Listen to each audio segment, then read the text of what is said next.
183 ہے میرے خیال میں، سن 180 یا 170 کے لگ بھگ، اب میں بھول گیا. اچھا، تو اس زمانے میں تو یہ بہت اگلے زمانے کے ساتھ بہت ساری اصطلاحیں بدل جاتی ہیں. اب اس زمانے میں امام اہل بیت علیہ السلام کے پاس کوئی سیاسی تحریک بھی نہیں ہے. تو یہاں پر جو استعمال ہو رہا ہے یہ مجھے یہ لگتا ہے کہ یہ ان معنوں میں سیاسی جو حامی ہوتے ہیں ان کے معنوں میں استعمال نہیں ہوا ہے اس حدیث میں. یہ اس معنوں میں پیروکار، ہمارے جو پیروکار ہیں جو کہتے ہیں ہم اہل بیت علیہ السلام کی اتباع کرتے ہیں، ابو حنیفہ فلان فلان کی اتباع نہیں کرتے. اگر میں ان میں کیا لو میزت، اگر میں ان کا چھان بین کروں، لم اجدہم الا واصفہ، میں ان میں سب کیا ہیں، صرف وہ زبانی شیعہ ہیں، صرف وہ واصف جو زبان کے ساتھ واہ واہ کرنے والے لوگ ہیں، جو اہل بیت علیہ السلام کی تعریف کرتے ہیں. اگر میں ان کی چھان بین کروں تو مجھے ان میں صرف کیا ملیں گے، تعریف کرنے والے لوگ ملیں گے.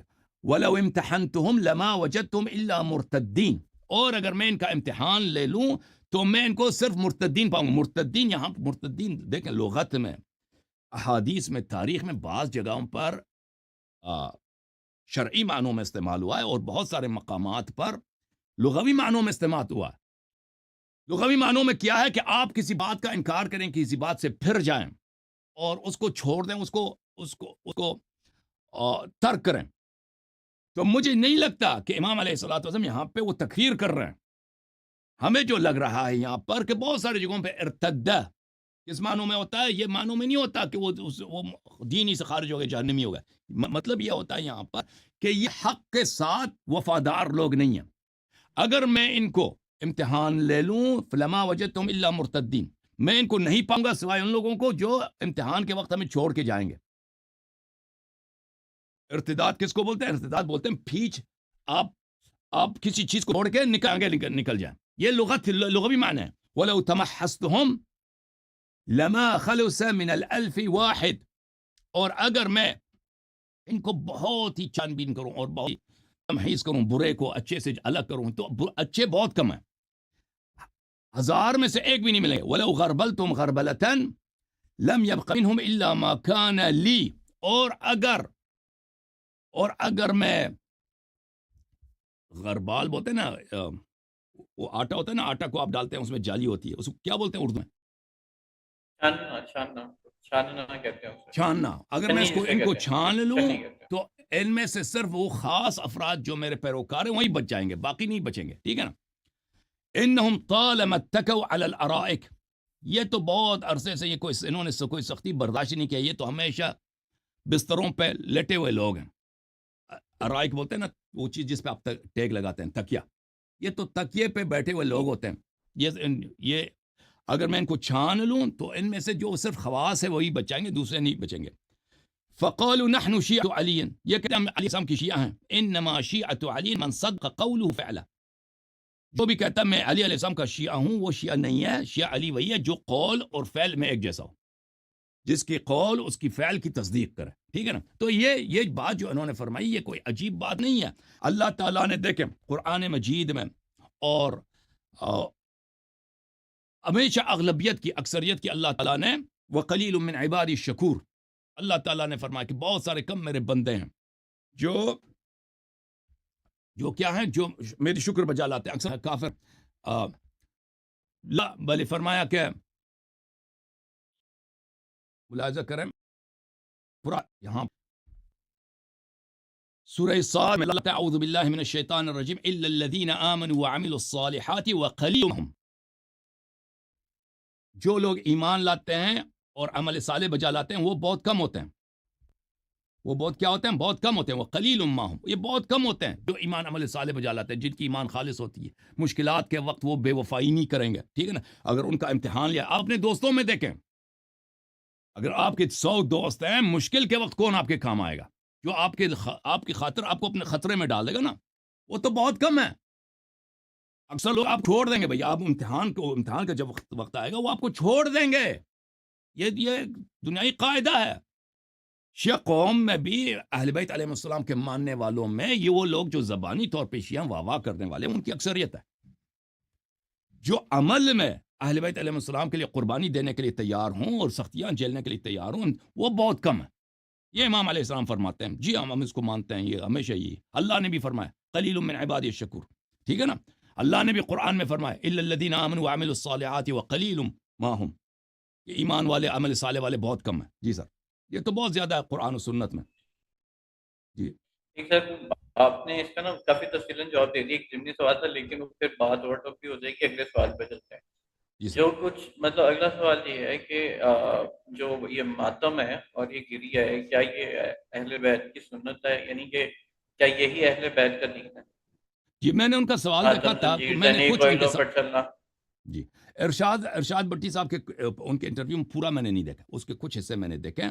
وہ یہ کہہ رہے تھے، سوال یہ تھا ہاں ہاں کہ جو سوال جی کچھ سر بولے۔ میں آپ کو بتاتا ہوں، جو کچھ آپ لوگ کر رہے ہیں، یعنی کہ جو کچھ ہے یہ شیعہ حضرات کرتے ہیں جس نسبت سے جانے جاتے ہیں، کیا یہ اہل بیت دیکھ کر خوش ہوتے ہوں گے، یا یہ ان کا دین ہے، یا یہ وہ ساری زندگی کرتے ہیں؟ یعنی کہ ماتم وہ کہہ زنجیر رہے تھے زنی کہ کوئلوں پر چلنا، کالا ہاں لباس بالکل، پہننا، ہوں، من یازر الفقی میں اس کا وہ ایک باقاعدہ ریفرنس بھی ہے کہ کالا لباس جو ہے وہ فرعون کا لباس ہے، صحیح فرما رہے ہیں، تو صحیح فرما رہے اس سے اجتناب کرنا چاہیے۔ ہیں۔ دیکھیں تو یہ یہ ایک سوال تھا۔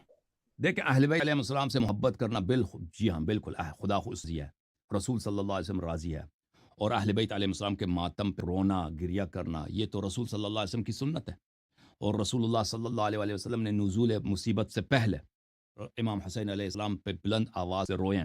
اس کا جو شخص اس کے ذہن میں یہ ہوتا ہے کہ ایک بری چیز ہے، وہ شخص وہ مانے، ٹھیک ہے نا؟ جو شخص یہ کہتا ہے کہ آپ روتے ہیں کہ اہل بیت سے خوش ہوں گے، اس کے ذہن میں کیا چیز ہے؟ اس کے ذہن میں یہ ہے کہ ایک تو فضول چیز ہے نا، تو یہ فضول چیز اس کو پتہ ہونا چاہیے کہ اس کے کتابوں میں صحیح احادیث کے ساتھ رسول اللہ صلی اللہ علیہ وآلہ وسلم نے بلند آواز کے ساتھ رویا ہے، ایسے رویا ہے کہ لوگ ان کی آواز کو باہر سنتے تھے، ان کو آواز سنائی دیتی تھی، اور یہ اس وقت کی بات ہے جب امام حسین علیہ السلام ان کے گود میں ہوتے تھے، ابھی کھیل رہے ہوتے ہیں، امام حسین علیہ السلام کی شہادت کو یاد کر کے، شہادت سے پہلے ان کی شہادت کو یاد کر کے رسول صلی اللہ علیہ وسلم اس طرح روتے تھے۔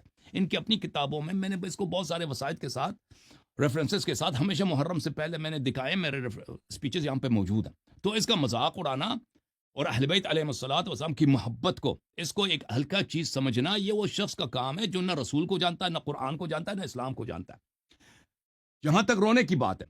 دوسرا جو سینہ زنی ہے یا زنجیر زنی ہے، اس کے متعلق اہل بیت طاہرین علیہ السلام کا ارشاد یہی ہے، دیکھیں کہ ہماری غم میں تم بے چینی کا، بے قراری کا اظہار کرو، اپنا بے قراری ظاہر کرو۔ وہ شخص جس کے دل میں محبت رسول صلی اللہ علیہ وآلہ وسلم ہے، محبت اہل بیت علیہ السلام ہے، وہ جب یہ داستان سنتا ہے کہ اہل بیت علیہ السلام کے خیمے جل گئے، ان کے بچے جو ہے پیاسے، تشنہ لبوں کے ساتھ، ان کے خلاصہ ان کے ساتھ کیا ظلم، میں لوگوں کو ابھی نہیں رلانا چاہتا اور لوگوں کو بے قرار نہیں کرنا چاہتا، ان کے ساتھ وہ ظلم ہوا ہے جو بیان کرنے کے لائق ہی نہیں ہے۔ کوئی شخص اگر سوچے کہ اگر اس کے اپنے بیٹے کے ساتھ یہ ہو، تو اس کا جوان بیٹا اس کے آنکھوں کے سامنے، اس کا سر بدن سے تشنہ ہونٹوں کے ساتھ بدن جدا کیا جائے، وہ زخموں سے چور چور، تو وہ خود کیسے روئے گا؟ وہ خود کیسے اپنے سر پہ پیٹے گا؟ یہ ارشاد بٹی اگر یہ انسان ہے، اگر اس میں انسانیت نام کا عاطفہ موجود ہے، اگر یہ اس کے دل میں انسانوں والا کوئی، اس کے سینے میں انسانوں والا دل ہے، احساس ہے، تو اس کو سوچنا چاہیے کہ اگر اس کے اپنے بیٹی کے ساتھ وہ ظلم ہو تو یہ خود کیا کرے گا؟ چیخے گا نہیں، سر پہ مارے گا نہیں، ٹھیک ہے نا؟ تو ہم اہل بیت طاہرین علیہم الصلوۃ والسلام کے غم میں وہ جس طرح غم منانا چاہیے ہم نہیں کر سکتے، اس کا حقدانی واقعا ہم شرمندہ ہیں۔ میں خود رسول اللہ صلی اللہ علیہ وسلم کے سامنے بہت شرمندہ ہوں کہ جس طرح ہمیں غم کا اظہار، کیوں اس غم میں ہم مرے کیوں نہیں؟ یہ غم اتنا عظیم ہے، سن کر کہ اہل بیت علیہ السلام کے ساتھ ہوا یہ ظلم اس امت نے کیا ہے، اور ارشاد بٹی صاحب جن کو رضی اللہ کہتے ہیں انہیں لوگوں نے کیا۔ تو رسول دیکھیں ہم نصوص کے پابند ہیں، نصوص فرماتے ہیں اہل بیت علیہ السلام کے غم میں اور ان کی عزا میں تم بے قراری کا اظہار کرو۔ میں بے قرار جب ہوتا ہوں کسی کے غم میں، تو یہ صرف نہیں کہ میرے آنسو آتے ہیں، میں چیختا بھی ہوں، وہ کلیجے سے چیختا ہوں، سینے پہ مارتا ہوں، صورت پہ بھی مارتا ہوں، سر پہ بھی مارتا ہوں، پشت پہ بھی مارتا ہوں، ٹھیک ہے نا؟ تو یہ باتیں اگر کوئی شخص تظاہر کر رہا ہوتا ہے، کوئی شخص اگر دکھاوے کے لیے یہ کام کر رہا ہے کہ بھئی وہ سینہ زنی کر رہا ہے، دکھاوے کے لیے وہ زنجیر مار رہا ہے، دکھاوے، وہ غلط ہے، وہ ریاکاری کر رہا ہے۔ لیکن لوگوں کے دلوں کا حال اللہ جانتا ہے، اور اللہ ان کو جانتا ہے کہ کون محبت اہل بیت علیہ السلام میں عزاداری کر رہا ہے اور کوئی شخص ریاکاری کر رہا ہے. لیکن جو شخص محبت اہل بیت، محبت امام حسین علیہ السلام میں، محبت حضرت عباس، محبت حضرت علی اکبر علیہ السلام میں، محبت حضرت قاسم علیہ السلام میں، محبت حضرت علی اصغر علیہ السلام میں، اپنے سینے پہ مارتا ہے، اپنی صورت پہ مارتا ہے، اپنے سر پہ مارتا ہے، مٹی اٹھا کے اپنے سر میں پھینکتا ہے، زنجیر مارتا ہے، تو وہ اہل بیت علیہ السلام کے اس فرمان پر کہ انہوں نے فرمایا کہ اظہار الجزا، کہ روز عاشور اور غیر روز عاشور ہمارے غم میں بے قراری کا اظہار کرو، اس پہ عمل پیرا ہوا ہوتا ہے. اور خود اہل بیت علیہ السلام کی احادیث موجود ہیں کہ حضرت امام سید الساجدین علیہ الصلاۃ والسلام نے جب ایک نصرانی نے ان کو ایک اپنا خواب سنایا کہ اب ابن رسول اللہ میں نے یہ خواب میں دیکھا کہ میں نے دیکھا، وہ بہت لمبا واقعہ ہے، کتب میں موجود ہے، تو کہ آپ کی نانی کو میں نے خواب میں دیکھا کہ امام حسین علیہ الصلاۃ والسلام کے سر کا قافلہ جا رہا تھا، تو زہرا سلام اللہ علیہ اس طرح بے چینی کے ساتھ وہ رو رہی تھی، تو امام زین العابدین سید الساجدین علیہ السلام کھڑے ہو گئے، اپنے سر مبارک کو زور سے دیوار پہ مارا، اور ان نانی کی مصیبت اور نانی کا غم حسین علیہ السلام کی یاد میں سن کے، اور ان کے سر مبارک سے خون جاری ہوا. تو یہ میرے محترم ناظرین، یہ ان لوگوں کی بات سوالات ہیں جو نہ محبت کو جانتے ہیں، نہ اس